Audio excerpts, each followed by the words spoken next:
Dukungan bagi Bobi Nasution dan Aulia Rahman untuk bertarung di Pilkada Medan 2020 kembali bertambah. DPD Partai Hanura Sumatera Utara menegaskan dukungan kepada Bobi Aulia sudah bersifat final.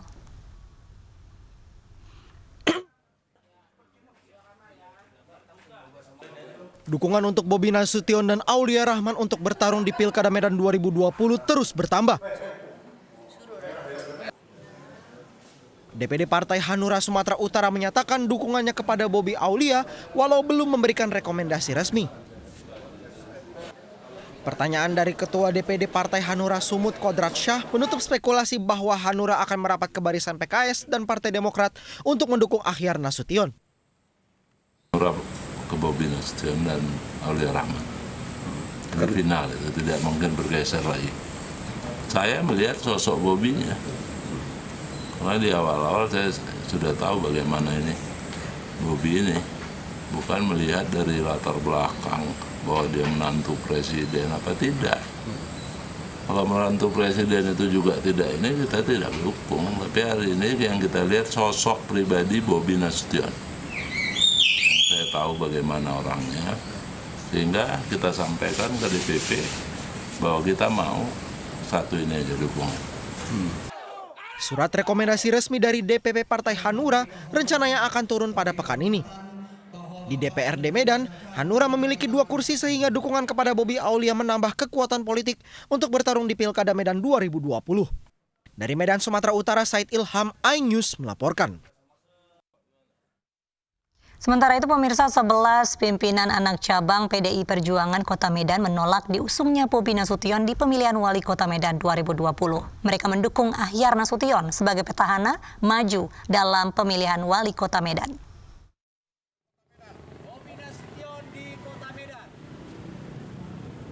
11 pengurus pimpinan anak cabang PDI Perjuangan Medan menolak diusungnya Bobi Nasution oleh DPP PDI Perjuangan di pemilihan Wali Kota Medan 2020. Mereka menyebut menantu Presiden Joko Widodo itu bukan kader PDI Perjuangan. Dalam aksi penolakan yang digelar di Jalan HM Joni Medan, 11 PAC PDI Perjuangan Medan mendukung Akhyar Nasution selaku petahana. Mereka juga mempertanyakan dicoretnya Akhyar dari bursa pencalonan Wali Kota Medan.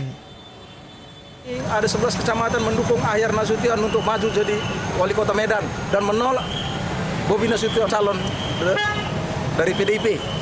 Alasan kami karena kami menganggap Bobi itu belum kader PDIP. Karena Akhyar Nasution itu adalah murni seorang kader PDI Perjuangan. Dan partai PDI Perjuangan itu menganut ajas partai kader. Dan semua kader harus diprioritaskan. Kenapa Akhyar Nasution bisa dicoret dari rekomendasi? Sebelumnya, Ketua DPC PDI Perjuangan Kota Medan Hashim menyatakan seluruh PAC PDI Perjuangan Kota Medan sudah solid untuk memenangkan Bobi Aulia di Pilkada Medan 2020. Namun pernyataan Hashim berbeda dengan yang disampaikan 11 pengurus PAC PDI Perjuangan Kota Medan yang tetap mendukung Akhyar Nasution. Dari Medan, Sumatera Utara, Said Ilham, iNews melaporkan. Para bakal calon wali kota Surakarta bersaing ketat untuk mengumpulkan suara jelang pilkada mendatang. Gibran teguh memperkuat diri dengan sekolah kepartaian, sementara pasangan Bajo terus berkonsolidasi dengan para pendukungnya.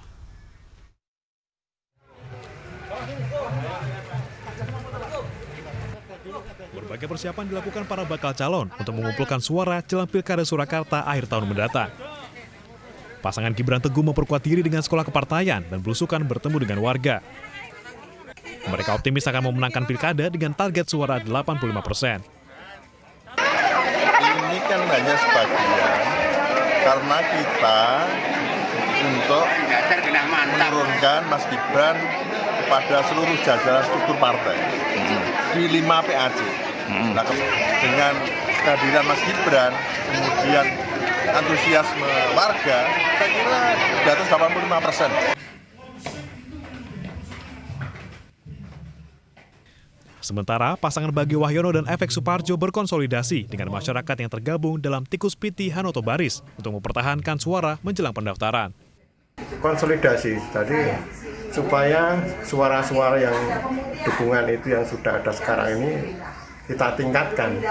Jadi mungkin kita datang kembali dan kita tetap menerapkan sekasur, sedapur, sesumur gitu. Nah, sehingga nanti dari jumlah dukungan yang sudah ada itu sekitar sekarang sudah ada 70-an ribu, kita terapkan sekasur, sedapur, sesumur kita lipat gandakan sehingga nanti kita memang menargetkan suara 220.000. Pasangan independen ini menargetkan memperoleh 220.000 suara dalam pilkada mendatang. Dari Surakarta, Jawa Tengah, Septiantoro, iNews melaporkan. Pemirsa, setelah dideklarasikan di Jakarta, mantan relawan Jokowi Ma'ruf Amin juga mendeklarasikan Kerapatan Indonesia Tanah Air atau KITA di Medan, Sumatera Utara. Deklarasi digelar di Tugu Pahlawan Nasional Sisingamangaraja.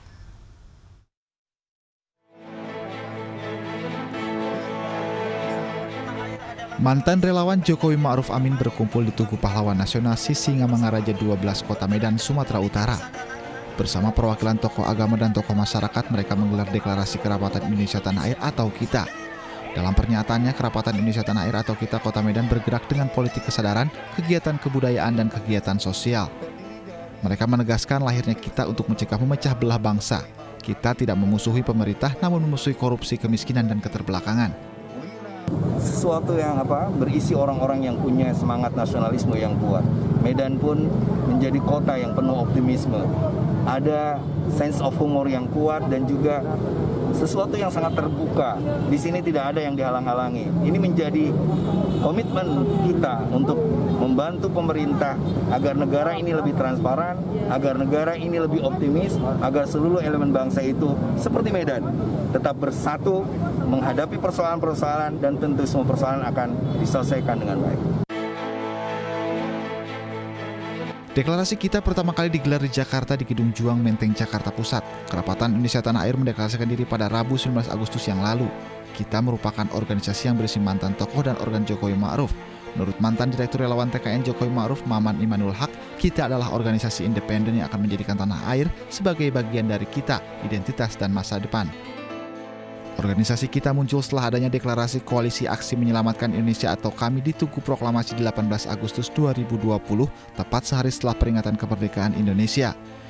Beberapa tokoh mendeklarasikan Koalisi Aksi Menyelamatkan Indonesia atau KAMI, antara lain Din Samsudin, Gatot Nurmantio, Refli Harun, Said Didu, Ahmad Yani, dan beberapa tokoh lainnya.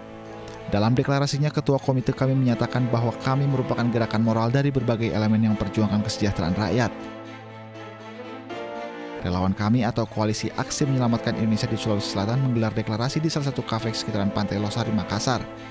Dalam deklarasi ini, sejumlah tokoh Sulawesi Selatan dan nasional turut hadir baik secara langsung maupun secara virtual. Salah satunya Said Didu dan Din Samsudin. Tim Liputan iNews melaporkan.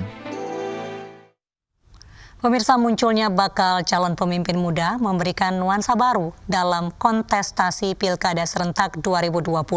Partai Perindo pun memberikan dukungan kepada pemimpin muda untuk memimpin daerah demi terwujudnya Indonesia sejahtera. Kabupaten Pasaman Barat, Provinsi Sumatera Barat akan segera menggelar pesta demokrasi untuk memilih pemimpin baru. Sejumlah nama mencuat termasuk dari generasi muda. Anak muda yang paling diperhitungkan menduduki kursi Bupati Pasaman Barat adalah Erik Haryona, seorang pengusaha muda sukses yang aktif di organisasi kepemudaan. Putra dari Senator Emma Yohana ini pun mendapat dukungan penuh dari Partai Perindo untuk maju sebagai Bupati Pasaman Barat. Selain Pasaman Barat, Partai Perindo juga memberikan rekomendasi kepada pasangan Beni Dwiva Yuswir dan Ira Datilah untuk maju di pemilihan Bupati dan Wakil Bupati Sijunjung. Pasaman Barat itu memiliki banyak potensi alam, wisata, dan mineral dan sebagainya. Tapi hari ini mungkin belum tereksplorasi dengan baik.